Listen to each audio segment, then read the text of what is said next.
You are looking at Julian's pronunciation guide, where we look at how to pronounce better some of the most mispronounced words in the world, like this other curious word. But how do you say what you're looking for today?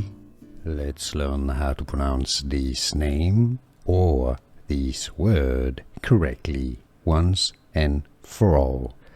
If you're looking at how it's pronounced in Naruto or Boruto, make sure to stay tuned. I've got a dedicated video, but I'll explain here, but a more complete video on how it's pronounced in Japanese. Now, if you're looking for how the word is pronounced, as in the evil creature, it's pronounced as daemon. When it's the spelling, it exactly means demon, but when it's the spelling, it comes from Greek, and it's pronounced daemon. It is a demon, but it's pronounced daemon. Now, if you're looking at how to pronounce the computing tool, it is pronounced as demon. And in Boruto or Naruto, it's pronounced daemon, daemon.